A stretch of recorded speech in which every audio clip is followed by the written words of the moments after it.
Hey, this is Corey from Piper Media Group, and today I want to talk to you a little bit about how to use case studies to get potential franchisees to buy into your system. The main reason people use case studies or client testimonials is that it lends social justice to you, your cause, and your business. In essence, it says, hey, I'm telling you what I can do, and these people are backing me up. When it's time to do your first case study or client testimonial, first thing you need to do is identify what a good case study is. And there are 4 steps involved with getting someone to sign up for your case study. Step 1 is deciding what metrics make it successful, and then going out and finding someone that has nailed it with those metrics. And step 2 is to realize that there are going to be a lot of different kinds of people that are going to want to be involved in your business, whether it's customers, your customers, their customers, or whatever. And you need to find diverse stories. Don't tell the same stories over and over again, but also find different people to tell the stories. Not all just white people, black people, brown people, yellow people, purple people, tall people, short people, fat people. Include diversity. It helps. Everyone should be seen in these videos because everyone should feel like they're part of this story. Next, interview multiple ones. Find out their stories, find out what made them successful, find out what they liked and loved about your system, and find out even what they didn't like and love. And lastly, confirm that the people you want to put in your videos are actually willing to be in the video. You'd be surprised how many people love the spotlight, but really don't want to be in front of the camera and talking about it. So make sure you're getting willing participants. One of the biggest reasons that client testimonials and case studies work is because you're telling a story. You're telling the story of somebody that did the thing that you do and they were successful. And all stories have specific parts that go into it to build an effective story. First one, you got to start with a hook. You've got to grab people fast. As you may or may not know, the world out there has the attention span of a gnat nowadays. 4 or 5 seconds. If you don't grab people that quickly, you're not going to get them. 2, you have to highlight the challenges that they're experiencing. Get a hook, grab them, but then talk about how difficult life is. What is the reason of the story? What problem are we overcoming here? Next, showcase success. Show that after they did the thing, then they were successful. Show that. Have them tell the story about how it was dark and now the sun is shining. While doing that, you need to incorporate personal anecdotes and events. People believe people and they identify with people and their stories. So make sure that we're telling these as personal stories and not just generic things about people that don't really exist. And finally, end with a strong conclusion. When you end, show that your system or your company or your way was the reason that they succeeded in what they were trying to accomplish. So when filming a video case study, there's a few things that you need to really look out for. Number 1, audio. Make sure that you have clean, clear, easily discernible audio. People will forgive crappy images, but they'll never ever forgive terrible audio. Nothing makes people switch the channel or turn away more than crappy audio. Next, good lighting. There's a reason why this video looks so clear in the face, and then it's kind of got some darkness and then lights and everything. Everything you see in this video is manufactured. Don't believe me? Watch this. That light's gone, light's back. I have exactly the right level of light on my face. See those bookshelves over my cold shoulder? I've got a light on them too. You only see what I want you to see. And then the logo on my hat, and I got a computer screen back there, also very well manufactured. Make sure that everything in your frame looks good. These are professional stories you're telling. This is not some hack fly-by-night stuff. You need to make sure that when you're asking people to spend money on your system, that you are showing them the highest quality you can. Next, use a high-resolution camera. Now, for normal types of social media content, you can use your phone. That's not a problem. But when we're doing evergreen content that represents your business, you need high-quality content. And the reason you want to go high-resolution is because the more you blow it up, the better you want this thing to look, or at least you want it to be consistent as you're blowing it up. Think about 10 years ago when you took a picture with your camera and then you look at that picture now, how crappy it looks. That's because those cameras were low resolution. Next, you've got to get B-roll footage. And by B-roll, I mean the kind of clips and videos that kind of glue things together. Think about someone who's telling the story of baking their very first set of cupcakes.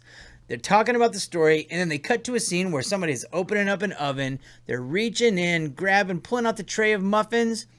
Smell it. That smells so good. That is B-roll. That is the stuff that you're grabbing to put together that kind of glues the story together. It's also what we use to make edits. So if somebody has said something dumb and you need to cut across from that, you insert B-roll, and then you can glue the two pieces together and no one knows the difference. I think I just showed you how the sausage is made, but that's all right. I'll still do it better than you anyway. Next, you need to capture genuine moments. And by genuine, I mean people need to feel something when they're telling their story. When people are feeling feelings, when people are feeling feelings, other people pick up on that. We are empathetic creatures by nature. We hurt together, we celebrate together, we cry together, we laugh together. So make sure that you're capturing genuine moments in your case studies, because people will remember those genuine moments and identify you with that situation. So, after you film it and grab all these things, it's time to polish it all up, isn't it? And this is the edit. So, first things first, don't let clips run on too long. Come in late, leave early. That's what we always say in the business. 2, add text and graphics overlays. You know, things like words when people are saying them. Also, use smooth transitions. A poor transition can be quite jarring in a video, and you don't want to do that. Also, you need to include background music. You ever wonder why movies like Indiana Jones or Star Wars or Interstellar just stick out in your mind? It's because that music really glues you to the scenes.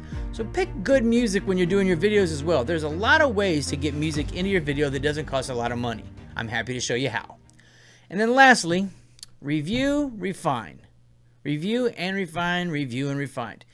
Every time I look at the first edit of any project, it almost always makes me want to throw up. But that's just part of the game.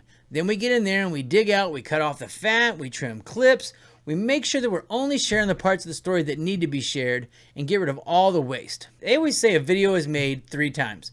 When you write it or plan it, when you shoot it, and then when you edit it. So be ready to edit down exactly what you need out of your projects. Now, you need an effective strategy on how to utilize your videos. Just making them and putting them on a website is not going to do anything for you.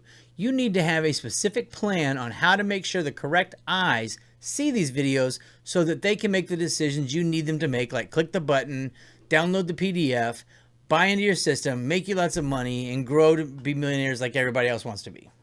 It's important. So have a plan, have a strategy. So here are some places that you can put your videos out. 1, social media. Get yourself a TikTok page, an Instagram page, a Facebook page, Pinterest, whatever, and put those videos out there. Talk about your business. Talk about how you're helping people change their lives and how your product is helping their customers change their lives. 2, email marketing. We've all put our name and our email address when we wanted to download some PDF, which is exactly how you got this video most likely. We've all done that. And that's email marketing. You give your name and email address and trade for information that you think will be better for your video. That's how a lot of business is done. That's how we share what we do with people who are interested, with people that sign up and say, hey, I would like to learn more. Next, website integration. Have you ever been interested in a product or service and then went out of your way to start looking it up and find yourself on a website or 2 different websites, and you decided to use one service or one product over the other because of the information you learned on their website? Maybe one of them was very informative, very professional, and very polished, while the other one was just crap. Well, putting these videos on your websites will make you the former and not the latter. I know that I've hit the button to buy things many, many times while I was on somebody's website because of the content they shared with me. And I know I've also been turned off. Also, there's YouTube. I'm going to give you a very, very real secret that I use to help all my clients grow their businesses. YouTube is owned by Google, and Google is the #1 search engine on the planet. Every time you search a topic on Google, you will get YouTube videos as part of the results. You won't get TikTok videos, you won't get Pinterest videos, you won't get Instagram videos or Facebook videos, none of that. Every time you make a video about your company, if you want the public to be able to see it, it needs to go on YouTube. You need to use search engine optimization best practices to make sure that the right information is on there so that it can drive your website up and so that more people can see it. Trust me, you don't have to have a YouTube channel to have a YouTube channel. You know what I'm saying? Last and not least, paid advertisement. If somebody puts their hand up and says, hey, I'm interested in learning more, that's probably the kind of person you want to send ads to. So make sure that you spend money to make sure that they see more ads after they raise their hand to say hello. So, how do you know if your video strategy is working or not? Well, there are key metrics you can track to find that out. View content. How many times are people clicking on it? How many views are you getting? If the place you're holding your video doesn't give you that information, find a better place. 2, engagement rates. Are people commenting on it? Are they liking or are they sharing it? If you have 2 videos side by side that are very similar and one's got 100 likes and the other one's got 10,000 likes, and now you know which one you need to emulate and duplicate. Also, watch time. How long are people watching these videos? Again, if you don't have these metrics, you should be hosting them somewhere that does have these metrics so that you can know exactly how much time people are spending on your content. After that, we have conversion rate. Are people clicking the button after they're watching the video to go to the landing page or to download the PDF or to buy the token or to book a phone call? Are they doing the thing that you've asked them to do at the end of your video? Are you converting them? And last but not least, retention. How long did they stay engaged with the video? How long did they, how many of your videos did they watch? These are the things you need to be checking out. These key metrics will help you know if you have a quality video or not. So that's really about it. If you want to inspire potential franchisees to purchase your system, make sure you are sharing the stories of the people that have already been involved with you, even yourself, about how you've changed lives, and hopefully they will go and do likewise. Thanks.